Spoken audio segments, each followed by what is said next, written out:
We've all heard the standard story of the gifted mind. It's the straight-A student, the effortless prodigy, the genius whose brain processes complex equations without breaking a sweat. But for the people actually living with a high IQ, the experience feels radically different. Instead of effortless success, high intelligence often manifests as a constant, exhausting feeling of being too much, too sensitive, perpetually drained, and overwhelmed by a world that feels incredibly loud. This equalizer illustrates a concept mapped by psychologist Kazimierz Dąbrowski, known as overexcitabilities. If an average brain operates at normal volume, a highly gifted brain has the dials permanently pushed into the red. They process sensory input, emotional weight, and intellectual curiosity at extreme intensity. These intense, endless loops of deep empathy and relentless overthinking are frequently labeled as anxiety or clinical dysfunction.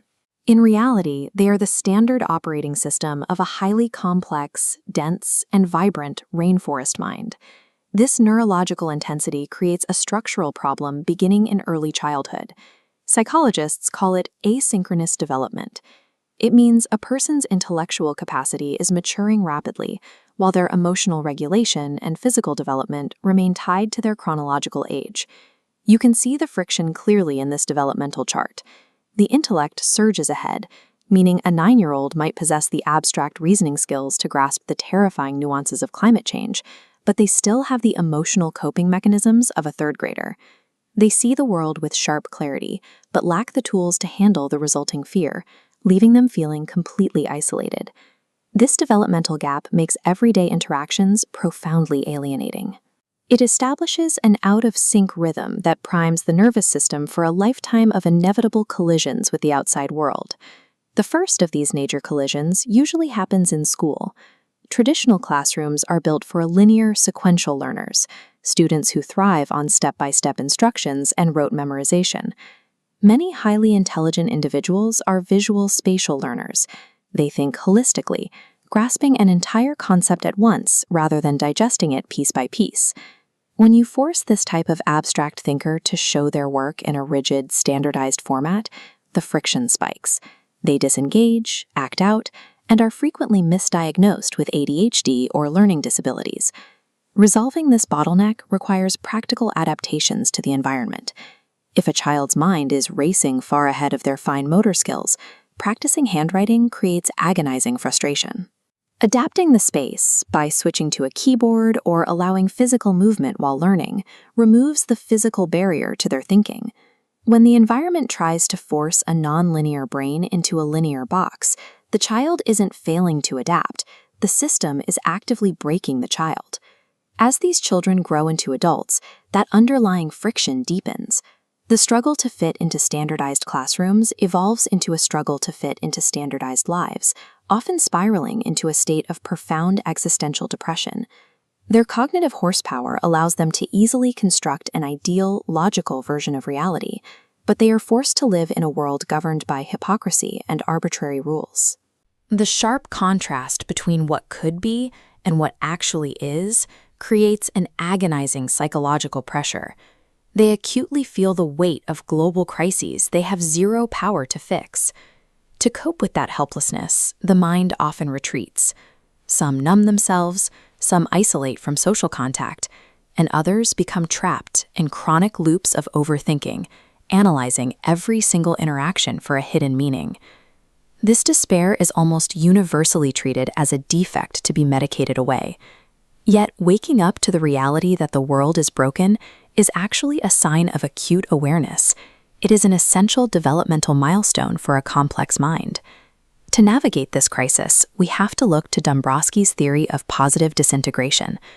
Dąbrowski proposed that psychological distress in gifted individuals often signals growth, marking a consciousness attempting to reach a higher level of functioning. He called this painful period disintegration. It is the necessary dissolving of the ego. The person rejects the generic societal roles they were handed, the standard career paths and conventional expectations, because those structures no longer support their intense awareness. Falling apart under the weight of the world is a prerequisite to putting yourself back together. It clears the psychological space required to build a self-authored hierarchy of values, guided entirely by internal ethics rather than external pressure. An existential meltdown is not the end of the mind. It is a violent, necessary remodeling of its foundation. Emerging from that fracture requires deliberate action. The first step in navigating life post-disintegration is actively selecting a unique set of personal values. You have to consciously decide what matters to you and discard everything that doesn't. Once those values are defined, you have to manage the extreme internal pressure of those overexcitabilities. The most effective way to quiet an overactive analytical brain is to force it into motion.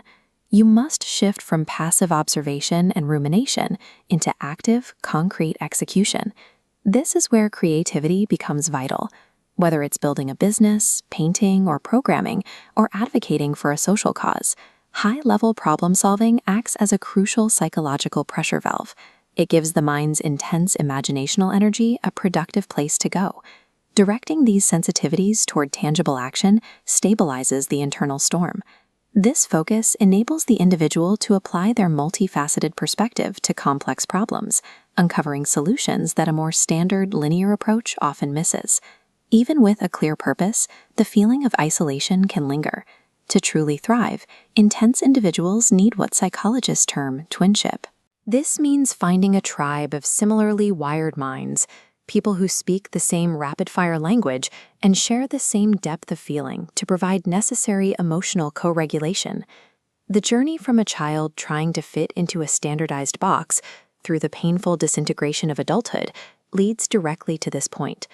It is a transition from carrying intelligence as a crushing burden to wielding a deeply authentic, self-directed personality. Emotional intensity, overthinking, and existential weight provide the necessary raw materials for a life lived with deep intention.